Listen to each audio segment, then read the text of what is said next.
మహాశివరాత్రి. శివరాత్రి కథ వింటే ప్రతి ఒక్కరు తప్పకుండా జాగారం చేస్తారు.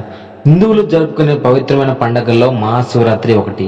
హిందూ క్యాలెండర్ ప్రకారం కొన్ని ప్రాంతాల్లో మాఘమాసంలో మాఘ బహుళ చతుర్దశి నాడు, మరికొన్ని ప్రాంతంలో పాల్గొన మాసంలో కృష్ణపక్షం యొక్క చతుర్దశి తేదీన ఈ పండుగను జరుపుకుంటారు. మనకు 2024 ఈ సంవత్సరం మార్చి 8వ తారీఖున మహాశివరాత్రి వస్తుంది. ఈ కథ వింటే మీరు ఖచ్చితంగా ప్రతి ఒక్కరూ మహాశివరాత్రి రోజున ప్రతి ఒక్కరూ జాగారం అయితే చేస్తారు. ఈ కథ చాలా ఇంట్రెస్టింగ్ గా ఉండబోతుంది. ఈ వీడియోలో మనం మహాశివరాత్రి విశేషాల గురించి తెలుసుకుందాం.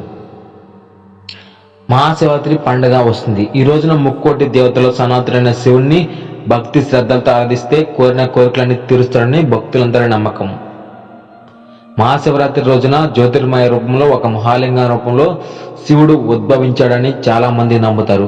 ఈ పవిత్రమైన రోజున ఈశ్వరుడు తన దర్శనం ద్వారా వీటన్నిటిని దేదీప్యమానం చేసిన ఈ సమయంలో అస్సలు నిద్రపోకూడదంట. రాత్రంతా జాగారం చేసి మేలుకుంటే మంచి ఫలితాలు వస్తాయని పండితులు చెబుతున్నారు. పురాణాల ప్రకారం మహాశివరాత్రి రోజున 14 లోకాల్లో ఉండే పుణ్యతీర్థాలన్నీ బెల్వ మూలంలో ఉంటాయి. అందుకే ఈ పవిత్రమైన రోజున ఉపవాసం ఉండి ఒక బిల్వ పత్రాన్ని పరమేశ్వరుడికి సమర్పించి తరించమని శాస్త్రాలు చెప్తున్నాయి. అనంతరం మహాశివరాత్రి రోజున పరమేశ్వరుని ఆలయాల్లో జరిగే పూజల్లో పాల్గొంటే సిరి సంపదలు పెరుగుతాయని వేద పండితులు చెప్తుంటారు. ఇది ఇలా ఉండగా పురాణాల ప్రకారం కైలాస పర్వతం మీద పార్వతి పరమేశ్వరులు సుఖాసీనులై ఉన్నారు. అప్పుడు పార్వతీదేవి శివునితో అన్ని వ్రతాల్లో ఉత్తమమైన వ్రతం మీద అనగా అప్పుడు ఆ పరమేశ్వరుడు శివరాత్రి వ్రతం అని వ్రతముల కన్నా ఉత్తమమైనదని జవాబు ఇవ్వడంతో పాటు ఆ వ్రతం యొక్క విశేషాలను తెలియజేస్తాడు. ఈ వ్రతాన్ని మాఘ బహుళ చతుర్దశి నాడు మాత్రమే ఆచరించాలని, తెలిసి చేసినా తెలియక చేసిన ఈ వ్రతాన్ని ఒక్కసారి చేసినా యముని బాధ నుండి తప్పించుకోవచ్చని, ముక్తి పొందుతారని వివరించాడు. అదే సందర్భంలో పార్వతీదేవికి ఒక ఆసక్తికరమైన కథను చెప్పాడు. ఆ కథ విషయాలంటే ఇప్పుడు మనం తెలుసుకుందాం. పురాణాల ప్రకారం పరమేశ్వరుడు విషయాన్ని మింగి తన గొంతులో దాచుకున్న రోజును మహాశివరాత్రికి పాటించడం ఆనవాయితీగా వస్తుంది. అదే సమయంలో అమృతం కోసం దేవదేవులు క్షీరక్షారం మొదలు చేస్తుండగా ముందుగా ఆహ్లాదం వచ్చింది. వాటి విషజలాలు ముల్లోకాలను ముప్పు తిప్పలు పడడంతో అందరూ కలిసి ఈశ్వరుని శరణ వేడారు. భక్త శంకరుడైన పరమేశ్వరుడు ఆ సమయంలో హలాలాన్ని తీసుకుని దిగమింగి తన కంఠంలో బంధించాడు. హలాల ప్రభావానికి శివుడి కంఠం కమిలిపోయింది. అంతే అప్పుడు అది నీలి రంగులో మారిపోయింది. దీంతో శివుడు నీలకంఠుడయ్యాడు. అదే సమయంలో కింద పడిపోయాడు.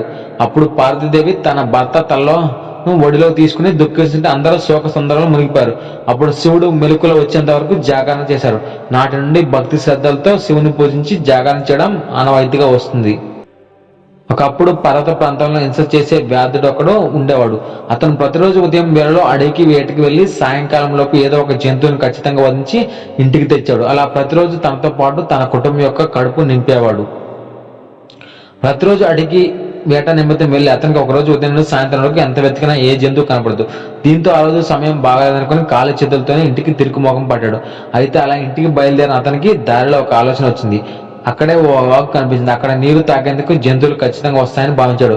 అంతే ఆ వెంటనే దగ్గరలోని చెట్టునెక్కి అటువైపుగా అదే పనిగా చూస్తున్నాడు.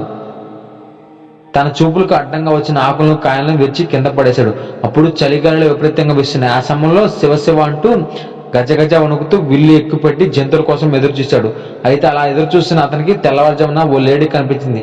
అంతే వెంటనే తన విల్లులోని బాణాన్ని ఎక్కుపెట్టాడు. అది చూసిన లేడీ, వ్యాధుడా నన్ను చంపకు అని మనిషిలాగా మాట్లాడింది. వ్యాధుడు ఆశ్చర్యపోయి మనిషిలాగా మాట్లాడుతున్నవే ఎవరు నువ్వు అని అడిగాడు. దీనికి ఆ లేడీ సమాధానమిస్తూ నేను పూర్వజన్మలో రంభనని సమాధానం ఇచ్చాడు. పూర్వం నేను హిరణ్యాక్షుడు అనే రాక్షసుని ప్రేమించి శివుణ్ణి పూజించడం మర్చిపోయాను.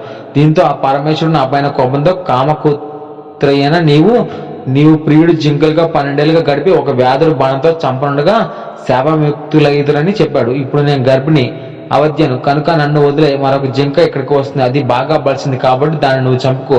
నేను వస్తకి వెళ్ళి ప్రసవించి శిశువును బంధువులకు అప్పగించి తిరిగి వస్తానని వ్యాధుడికి ఒప్పించి వెళ్ళింది.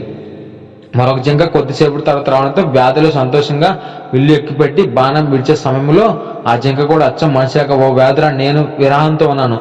నాలో మేధ మాంసములు లేవు. నేను చనిపోయినా కూడా నీ కుటుంబానికి సరిపోను. ఇక్కడే మరో మగ జింక కొద్దిసేపట్లో వస్తుంది. దాన్ని చంపుకొని తిను, లేదంటే నేను తిరిగి వస్తాను అని వ్యాధుడికి చెప్పడంతో దాన్ని కూడా వదిలేశాడు. అలా 4 జింకలు అతన్ని వేడుకొని తిరిగి వెళ్ళిపోతాయి. అయితే మరో జింక కోసం ఎంతో ఆశగా ఎదురు చూస్తున్న వ్యాధుడికి మరుసటి రోజు 4 జింకలు వచ్చి నన్ను మొదట చంపు, లేదు నన్నే మొదట చంపని తన ఎదుట మోకరిల్లుతాయి. ఆ జింకల నిజాయితీని వ్యాధుడు ఆశ్చర్యపోతాడు. దీంతో అతనికి వాటిని చంపడానికి మనసు ఒప్పదు. దీంతో హింసా వృత్తిపై అతనికి విసుగు కలిగింది. అన్నింటినీ వదిలేస్తాడు. అప్పుడు వ్యాధులు జంతువులను ఉద్దేశించి ఎలా అంటాడు, నాకు మాంసం అక్కర్లేదు, నేను ఇప్పటి నుంచి జంతువులకు సంబంధించిన వధించడం, బెదిరించడం, చంపటం వంటివి చేయను. నా కుటుంబం కోసం కూడా నేను ఈ పాపం చేయను. ధర్మాలకు దయ మూలం. మీరు నాకు గురువు లాంటి వారు, మీరు కుటుంబ సమేతంగా వెళ్ళండి అని వాటిని వదిలిపెడతారు. అంతలో ఆకాశం నుండి పుష్పవర్షం కురుస్తుంది. దేవదత్తులు మనోరమైన విమానం తెచ్చి శివరాత్రి సందర్భంగా నీ పాత్రను క్షీణించింది. ఉపవాసం మరియు జాగరణ కూడా చేసావు. నీవు తెలియకుండానే యామను పూజించావు. నీవు ఎక్కిన చెట్టు బిలవృక్షం, దాని కింద స్వయంభూలింగం ఒకటి గుబురులో మరుగున పడి ఉంది. నీవు తెలియకుండానే బిలవ పత్రాలను తుంచివేసి శివలింగాన్ని పూజించావు అని చెప్తారు. ఆ నక్షత్రాలే అలా ఆ కథను పార్వతీదేవికి వినిపించిన పరమేశ్వరుడు తనతో ఇలా అంటాడు, దేవి, ఆ కుటుంబమే నేడు ఆకాశంలో కనిపిస్తున్న మృగ నక్షత్రం. 3 నక్షత్రాల్లో ముందున్న 2 జింక పిల్లలు వెనుక ఉన్నది మూడోది. ఈ మూడింటికి మృగశిరులు అంటారు. ఈ విధంగా మనకు మహాశివరాత్రి యొక్క స్టోరీ ఈ విధంగా చాలా ఇంట్రెస్టింగ్ అయితే ఉంది కదా ఫ్రెండ్స్. వీడియో మీకు నచ్చినట్లయితే లైక్ చేయండి, షేర్ చేయండి, సబ్స్క్రైబ్ చేయండి. మరిన్ని లేటెస్ట్ స్టోరీస్ కోసం మన ఛానల్ని డైలీ ఫాలో అవుతుండే. Thank you friends, thanks for watching.